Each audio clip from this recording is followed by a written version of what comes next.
Waalaikumsalam.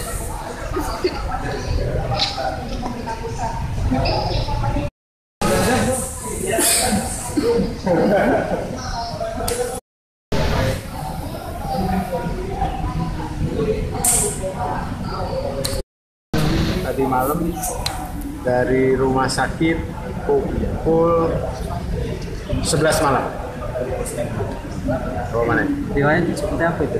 Riwayatnya karena serangan COVID positif. Enggak, artinya tertular dari anaknya atau bagaimana? Nah, kalau masalah penularan itu yang saya dengar dari pihak rumah sakit itu tertular dari anaknya karena baru diketahui kalau anaknya baru pulang dari Malaysia.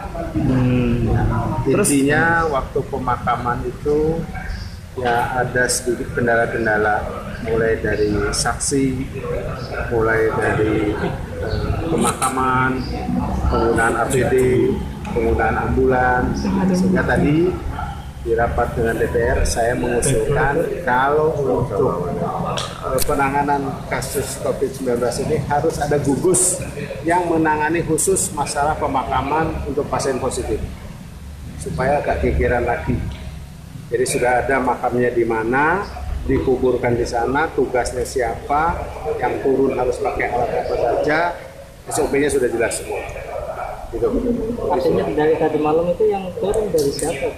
Ada dari dinas kesehatan ada, dari puskesmas ada, gitu kan. Cuman kan banyak kendala yang terjadi di lapangan, saking orang itu merasa ketakutan.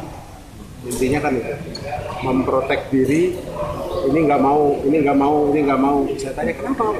Ya sama lah, semua orang. Memang ada SOP khusus untuk pemakaman. Ada SOP-nya apa? Ya intinya itu, jenazah tidak boleh lebih dari 4 jam, gitu ya.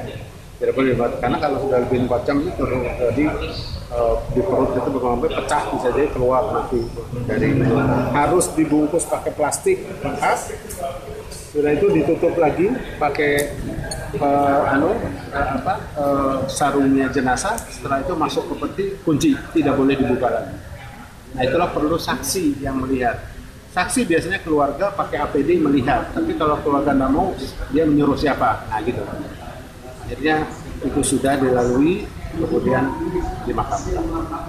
Korban itu apa bagian dari 5 pasien positif itu? Ya. Berarti tinggal 4 berarti? Sekarang tinggal 4. Kalau yang PDP, penyebarannya seperti apa yang 4 itu? Yang ketambahan kemarin? Dari mana? Penularannya dari mana gitu maksudnya?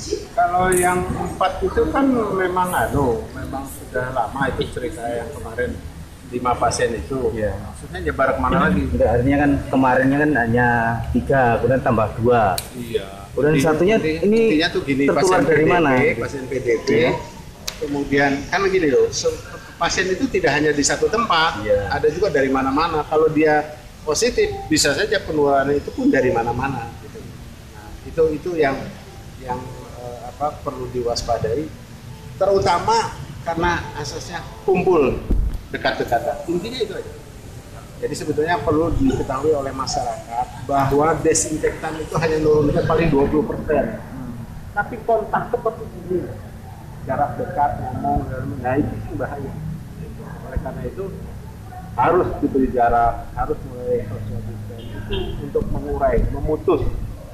Kalau istilah saudara desa itu kayak gini. Kalau ada korek api, saya hidupkan di sini, kira-kira dia tembus nggak sampai ke jempol itu kebakar. Nah, kalau ini saya putus di tengah, mati di sini. Nah, ini nggak tertular, nggak akan terbakar. Sama kayak gitu prinsipnya. Nah, itu supaya. Cuma saat ini total PDP berapa dok? Total PDP ya dok. PDP-nya kita, jadi ODP-nya 33. PDP-nya 40. Itu di kemudian positifnya 5, meninggal 1. Kalau dengan 40 dirawat. Tapi teman-teman supaya paham, sekarang pengumuman itu jam 6 sore dari gubernur. Nah, pengumuman ini saya tidak boleh mendahului gubernur. Saya pastikan angkanya berubah. Naik atau turun? Nambah. turun ke piye. Enggak dirawat di mana aja, Dok? Kalau ngomong yang 40 PDP tidak tadi. boleh saya sebutkan tempat Surabaya, Surabaya Sidoarjo atau lokasi. Surabaya dan Sidoarjo. Dok, yang di rumah sakit salah satu rumah sakit swasta di Waru itu positif apa enggak, Dok? Yang sekarang mana? Yang meninggal? Iya. Jelas positif, makanya ngubur kena aneh, angel. Ini telat ini enggak seneng ini. Itulah bantuan yang terbesar untuk tenaga medis. Tolong itu disampaikan dan sampai serahkan. Jadi kalau masyarakat lebih banyak diam di rumah, termasuk saudara-saudara, panjenengan semua keluarga, itu sangat membantu tenaga kesehatan. Ingat loh ya, tenaga kesehatan itu sangat mudah terserang karena jumlah COVID-nya juga tinggi. Nah, saya tuh mengkhawatirkan tenaga kesehatan yang ada di Sidoarjo. Terus terang dulu. Ya walau alam. Antara kita nanti ada yang keren itu juga saya nggak tahu. Jadi dokter. Jadi Nambah lagi profesinya apa? Ya perawat ya, Dokter. Nama berarti Pak. dokter iya, perawat iya. Berarti dua. Statusnya apa? Lebih. Ya, Statusnya Dok. Statusnya, Dok. ya PDP. Tapi yang positif ada ya? Ada. Sama dari 5 tadi Dok. Ya tapi tidak di sini. Di Surabaya ya. Tidak dirawat di sini, jadi nggak nambah tempatku. Nambahnya di Surabaya. Tapi PDP dirawat di sini ya. tapi dia wilayah kerjanya Sidoarjo. Faktornya apa Dok? Iya, itu gitu. Faktornya ngobatin pasien namanya juga. Kontrol, meriksa. Ya, sebetulnya itu nggak boleh, tapi tempatnya nggak ada. Tapi asal dia ringan, tidak ada keluhan, gitu kan, tidak. Tapi masuk ke dalam PDP. Contohnya PDP itu gini, di keluarga itu ada yang positif, kemudian dia kena. Nah, contohnya seperti yang sekarang ada di Candi. Ya, di keluarganya ada yang positif, tapi dia nggak apa-apa, dia diam aja di rumah.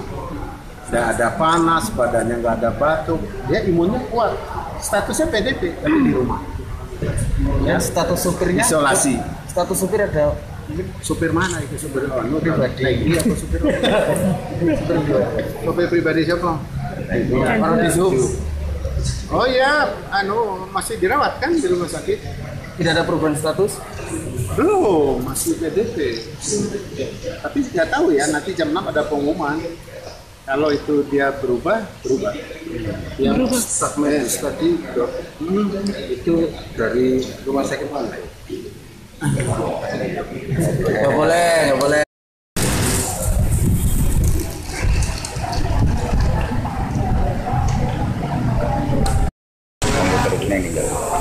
Iki nang ngomong iki sama lu betul. Tapi enggak anu buka ini iki.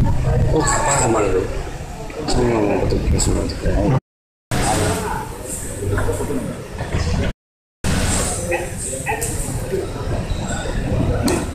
Ini moto iki.